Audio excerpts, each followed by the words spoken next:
Hey, good evening, everybody, and welcome to episode 3 of the HPE MOOC, hashtag Innovate HPE. We hope that you're enjoying the series so far. We've had a great series, and tonight is going to be one of the great episodes of this season. It's one of the ones that I was looking forward to, and when I first decided to put this whole thing together and thinking about guests of who I wanted to have on this, literally, the first name on my list was this young lady tonight, Liz Burkhart. She was a national finalist for Teacher of the Year last year for Shape America, and just does amazing things in the classroom. So I'm going to let her introduce herself tonight. Liz Burkhart and my co-host Jessica Piccone Cook tonight will be firing questions at Liz as she talks about innovation in PE. So Liz, tell us a little bit about yourself. Oh, thanks for those nice things you just said there. I'm Liz Burkhart. Hi, everyone that's out there. I am a high school teacher at Wilson, which is in Berks County, Pennsylvania. I am also an adjunct professor at Penn State Berks campus for their kinesiology department. I have my doctorate from Immaculata. And before I worked at Wilson, I was at Conestoga Valley in Lancaster for about 8 years. This is my 10th year as a teacher. I have middle school experience, and now I'm working at the high school. I teach yoga, and I teach a fitness foundations course, which is for ninth graders, and it's just kind of the intro to fitness course. So I heard you left because of that supervisor over at Conestoga Valley. Yeah. He'll be on next week. Who will be on our, yeah, we're totally kidding, Matt Trout. You're awesome. That's why we're going to interview you next week. So I actually had the privilege, Liz, of going out and hanging with you at your school for the day last year. And I wanted to go back and be a high school student in your phys ed class. The way that you set things up was just the flow of everything. The kids had the routine down. They knew what to do. They were excited to be there. They were energetic. So it was super cool for me to see you in action. And we actually had a quote from one of your students, Renee, who said verbatim that she loves her students, meaning you. She loves knowing she's making a difference. She even told us her goal isn't just for us to succeed in the class, but to be able to make our own workout plans after we're done with it. So what's kind of your secret to getting the buy-in from your students? High school can be tough. A lot of kids are involved in sports. They have a preconceived notion of what phys ed at this level is going to be. How do you feel like you're able to win them over to say these kind of things and to really get your why, from you? So I think it starts with my mindset, of course, and my philosophy of teaching. And I love, and this has stuck with me since I've heard it, back at our Seven Springs conference when we had Irene Casina as one of our keynotes. She made this quote that stuck with me so much that said, "We don't teach phys ed, we teach students." And it really resonated with me because they're right. The relationship part is the buy-in for students. You have to know about your students. You have to know their interests. You have to know what their body awareness is. You have to get in their heads a little bit. You have to build that relationship with them so you can help them understand from their perspective why fitness is so important. And if they feel comfortable with you, they feel comfortable in the class, they're going to succeed a little bit more. They're not just going to feel like this is a mandatory class that they need to graduate high school or pass on to the next grade. They're going to want to achieve because of that personal incentive that they created. And you as the teacher have to help them find what that incentive is. Yeah, no, I love it. And it's, I forget your students, is it just 10th grade phys ed that they have? So for my fitness foundations class, it's the majority of ninth grade students. Okay. My yoga class is an elective, and that's students from all different grades. Okay, very cool. So I just heard you mention electives. Like, tell us about what's required, what's electives, how can they get into your yoga class, and then what do they have to take? How's that balanced at Wilson? The great thing that we have at Wilson is we have designed a curriculum that's kind of based off of student interests. We really tried to narrow down different interests, abilities, and things like that. And then we opened up our course selection to that. So we have fitness foundations, which is required. And then after that year, they get to choose from dance, taught by the wonderful Jen Caputo, who was our teacher of the year. We also have strength and conditioning, We have an aquatics class, and we have a lifetime physical activities class, which is a lot of your invasive sports, your lifetime games, and then we have yoga class. Then after that, you can continue and you can take one of those classes that you haven't taken yet, or you can move on to the level 3 courses, which is your advanced dance, your advanced yoga, which is a little more specialized. In our level 2 courses, it's still a general phys ed. So even though I teach yoga, it's still a general phys ed, meaning that I still do cardio with them. The class that Jess observed me in, that was our level 2 class. So every Monday, we incorporate cardio movements into yoga poses. We do strength and conditioning on Tuesday and Thursday. So we might be using kettlebells and things like that, but also incorporating yoga. Wednesday is just all flexibility. I get innovative and I like to do, like glow in the dark yoga, partner yoga, bring in community resources from some of our yoga studios, and they're going to teach a class just to show people like, hey, this studio's out here. So after high school's up, here's an instructor that you might want to take on your own. And then Friday, we do a lot of like stress relief, mindfulness, and meditation in yoga. And that's just yoga. Dance is the same way. It's still a general phys ed in our level 2. So Jen still does a core workout with them. And then they get into the specific. So they get into dance after that. But your level 3 then is very specified, just yoga, just dance, and so on. Awesome. Well, I know you talked about it being innovative fitness, and I really love that term. And I myself have been on a journey of innovation for a long time, as I know Jessica has. And we've all had kind of different pathways to this innovation. So can you first tell us, what do you think innovative fitness means? And then tell us about like the process, because I know we were all trained similarly, with Lifetime Fitness and maybe a sport model coming out of colleges. And at some point we said, hey, wait a minute, maybe we need to think differently. So if you could tell us what you think innovative fitness is, and then what your process was to shifting your thinking to becoming an innovative teacher that you are now that we know. Sure. I'll kind of start from your second question, because I think that was the foundation of my thinking, at least, is if you go back and you look at phys ed curriculums, like the 1980s were a lot of group activities, the 90s were more of your sports, and then fitness started to come into play. We saw a lot of Ty Bowes and Jillian Michaels, and all these fitness activities really started to filter out, and it caught up big time with the phys ed program. And I think also too, the fact that fitness started to elevate is because our health epidemic became more prominent. This generation of kids that we're teaching right now is the first generation that's not going to live a longer life than what their parents are expected to live. They are the most unhealthy generation out there right now. There's a lot of screen time, and that's impacting it. So we needed fitness to be a priority in our phys ed curriculum. And it also has to do a lot with interest too. You had mentioned before about, the sports. Only, after you're in your later 20s, about 5% of our population is actually engaging in sports. So why would we teach a curriculum that is the majority of sports if that's what they're not doing after they graduate and we're not with them anymore? We have to cater to what their interests are. Most of your people, the population right now, are going to gyms. They're going and doing P90X at home. They're taking CrossFit classes and getting personal trainers and doing, online things. So that's what we have to showcase to our students. This is what's happening right now. This is what's available out there.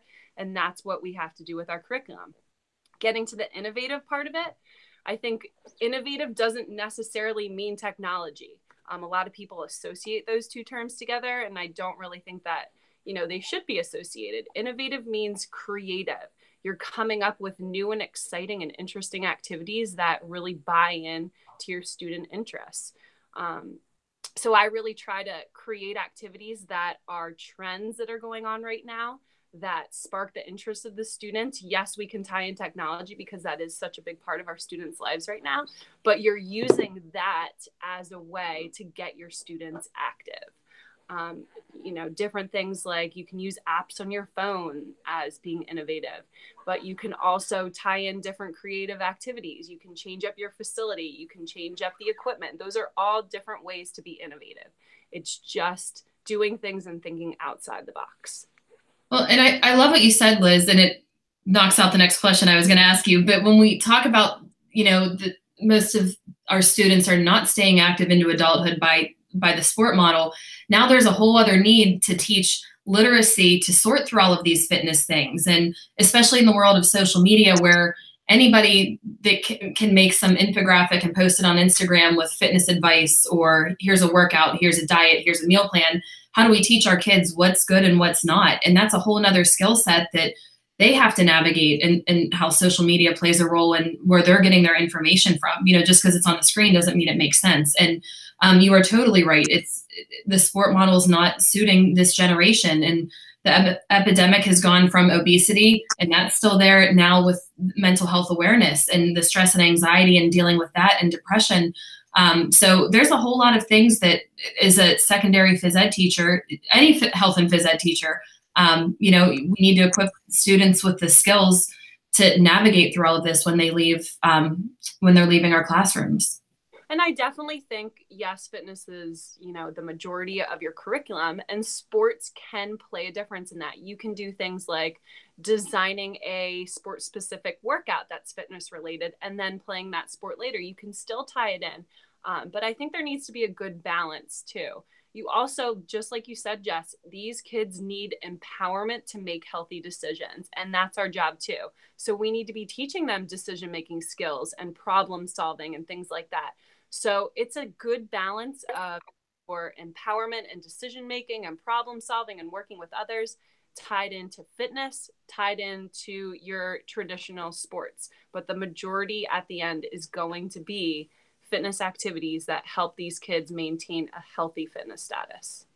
Are you working at all towards, I know like a lot of adults are wearing wearable technology. Every adult, it seems like in our school, is walking around with some kind of, I'll say a Fitbit, but I know it's a brand name, some kind of wearable fitness technology. Are you incorporating any of that into your phys ed programs, or looking into it if you're not yet? Our high school program does not. We definitely do heart rate monitoring. We do manual heart rate monitoring with them. Our middle school program does do heart rate monitors. We have, it's blowing my mind right now, but the system where it tells you if you're in the zone or not, and it's color coded. Ryan Burke uses it at his gym. Is it My Zone, I think? Yeah. Yeah. Right. Yep. Yeah. So they do that, which is, I think, phenomenal. And it really opens the door and helps kids know what heart rate monitoring is. By the time they get to high school, to me, they know it. They have experience with it. So then we just continue to monitor that. Awesome. Next, or am I? You are, but I'll take your question. Oh, okay. All right. Go ahead. Well, Liz, you talked a little bit about yoga, and I feel like sometimes yoga, especially to the high school students, can have a stigma where some of the males will think, oh, well, only, females take that. Is that something that you see with your students? And if it is, how do you combat through that to kind of get them to be open-minded to trying something? No, you're absolutely right. So the wonderful position that I'm in, I have access to all of my 9th grade students who have to take phys ed. Well, half of them at least in the school.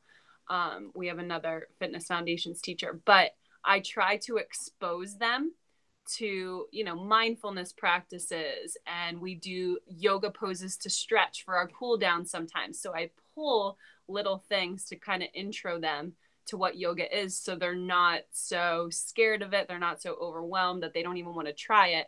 And then at the end of the course, when we're going over course selection, I'm like, you guys tried this before, this isn't anything new to you. So I think it's important to just expose them to all these different activities. So then by the end of that fitness foundations year, when you are telling them about all these different courses that they have out there, plus what is available, after graduation, they kind of have in their mind what they like, what they don't like, what they're good at. But it's key to expose them to all of those things before they actually make the decision about, what they like and don't like, and what they can perform and can't perform. Right. Yeah. And, it's funny. I've seen, and we've all been in the high school or the middle schools where the students seem to have those debates about, well, I play football and football's the toughest sport. And, oh no, I wrestle and wrestling's the toughest sport. And, everyone has these kind of, stereotypes of but you see that with adulthood now, where you have people that are like, oh, I do CrossFit, this is the best workout ever, or I do yoga, this is the best workout ever. And it's about exposing students to different activities so they can find the best workout ever for them, not when you're comparing it in some social norm or what other people think about it. What do you like? What do you enjoy? What are you good at? What is good for you? And the earlier that they can get exposure and try different things, the better off they're going to be to make those decisions as they're moving forward. Yep. And we have to empower them to make that decision on their own and feel confident in that decision. And like you said, our job is just to expose them. We're not making the decisions for them. They're going to make it based off of their experience, based off their knowledge. Well, Liz, I love what you said about when you're teaching the yoga classes and so on, that you're teaching them to practice mindfulness. And mental health is such a big thing now in schools everywhere. I mean, everyone that we've talked to so far on this MOOC has indicated that mental health is an issue in their schools as well. And I know personally I'm seeing it in my schools more than I ever have in my previous 18 years of teaching. Are you finding that are you noticing improvements when you're teaching them mindfulness? And if so, are you tracking this success? Can you talk a little bit about that? Absolutely. We do a lot of, in the beginning of the course, we do our pre-test, and it's not just fitness testing to see what your physical ability is. It's social, it's emotional, it's mental too. So I have them analyze their stress levels with different resources and checklists and things like that, so they can assess what they are right now. Their body awareness too, as crazy as it is, body awareness of just knowing when your heart rate's in your heart rate intensity zone and knowing when your body temperature is rising. It's things that are happening to our body, but we don't ever stop and we're just mindful and we think about that actually happening with our body. So kind of teaching them how to do that and where they are in the beginning of the semester versus the end of the semester. We do reflections and journaling on a regular basis where I ask them to reflect on the things that we have been working towards: more body awareness, more stress management techniques that they're utilizing in their life. So I'm giving them all of these skills and knowledge, and then we actually talk about, how are you utilizing them? How are you applying them? Is it working for you? Should we change it? What do we need to work on more? So those assessments are very important because they guide our course.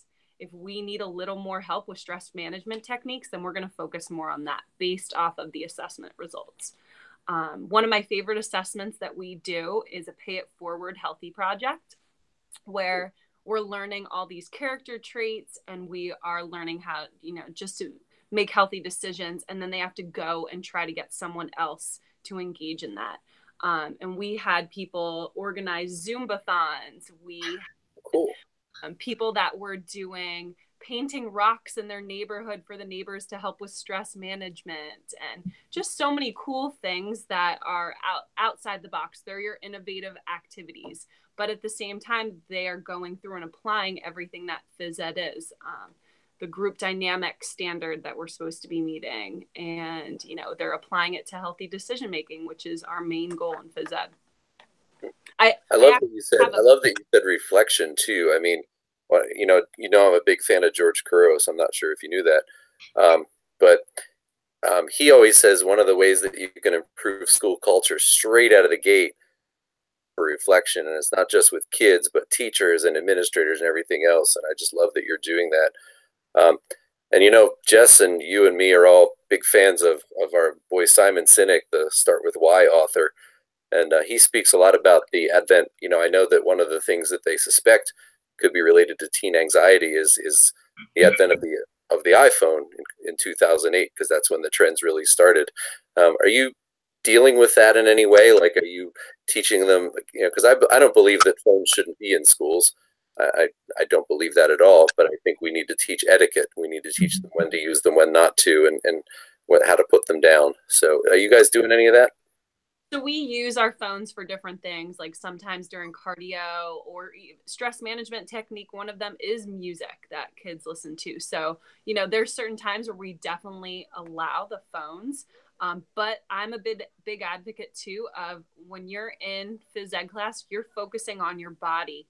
So let's just be mindful of what's happening with your body and working on your muscles and understanding, you know, everything that's going on with your body systems during that workout. So as many distractions as there are in our life right now, I try to minimize that during our workouts. But like I said, there's days where we absolutely do use them, but you got to find that balance. You got to know when you focus on your body, and you got to know when you can also use that technology to help enhance your learning too. Absolutely. I have a really good quote. We were talking about those reflections and I forgot about this, but I printed it out. This is from one of my students on a reflection answer. She said, "This course has helped me understand that staying inactive is not the right way to live. You have to exercise in order to feel good. It's up to you to make the change within your life, so make one. I was actually in a good mood for the first couple of weeks of this course because I knew I was making a change. This course has made a difference in how I look at exercise." And that to me says... That makes me want to cry. That's so awesome. That's awesome. Crying. I'm not crying. You're crying. On the right thing. If that's how kids begin to look at fitness because of what we're teaching them, we're doing the right thing. Absolutely. That's the whole why we do it. I mean, we always talk about, we hope that they get it, but man, that's just so cool that you're seeing that, because oftentimes you don't hear about it until they're alumni and they come back and go, what was that thing you taught me again? Or I wish I would have listened to you more. And that's so cool that they're getting it now. Yeah, and Dave, when we have Dave on next week, Dave Schmidt actually has a cool story about a former student that ties perfectly into what Liz says. So we'll just have to wait in suspense until that story is told next week. Join us next week With on the Innovate HPE MOOC. I actually had a parent email me last week during our fitness testing. One of my students, actually his scores did not improve at all. And we had a conversation about it. I said, what's going on? He's like, I don't know. I'm not really sure. Anyway, his mom emailed me last week to let me know that because of that, he went home and told his mother, and they went and he actually has, he went to the neurosurgeon, and there's something going on neurologically in his mind, but they wouldn't have known that had it not been for his fitness results and how much they dropped in such a short amount of time. So that right there in itself, like, you know, it's so important lifelong to always monitor your fitness status. It's when you learn to listen to your body and you know how you feel on a daily basis, and you can interpret, hey, something's up, or this shouldn't have been at this level, or these results aren't right. You're able to make those decisions and make those calls on it. And I think that's one of the most important lessons you can learn, is to accurately listen to your body. Yep, for sure. For sure. So to kind of wrap things up, Liz, I know a lot of people can listen to some of the things that you're saying and say, you know, that's great, but my program's not even close to that, or they kind of get stuck in a rut. What tomorrow advice would you give to somebody that would say, well, that's great that she's doing that, but I could never implement that in my program? I think I would definitely start with look at who your students are. Find out a little bit more about your students. What are they interested in? What are the community resources that are out there that they already are engaging in and that you could promote a little bit more? And then I think it's about educating yourself too.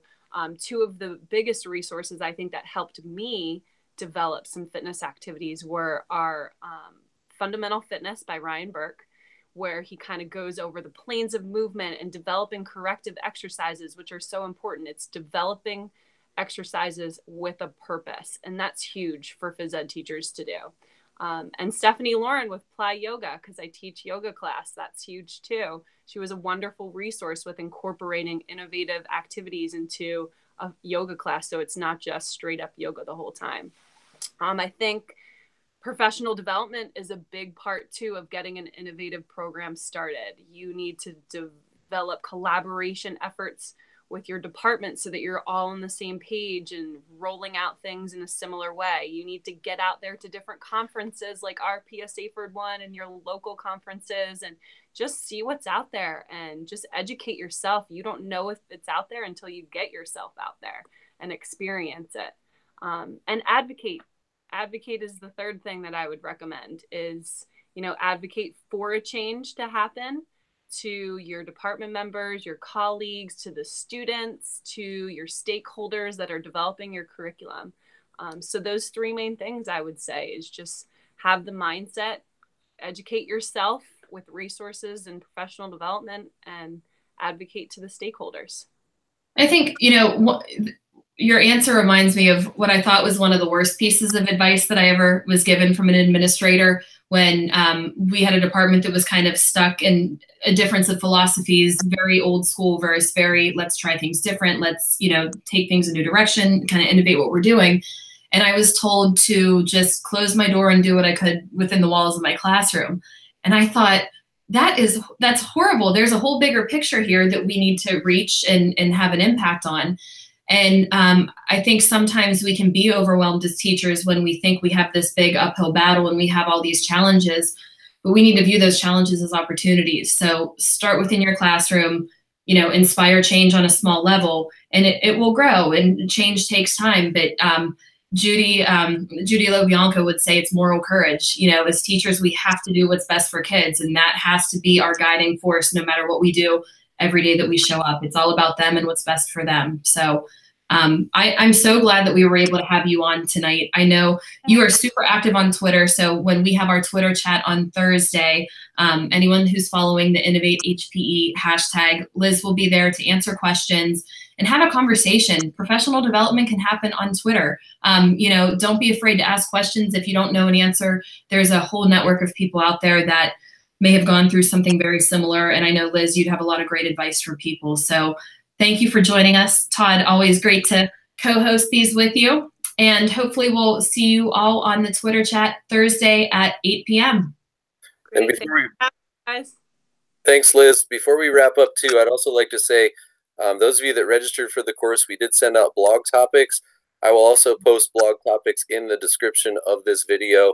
And we'd love for you to blog about what you heard tonight.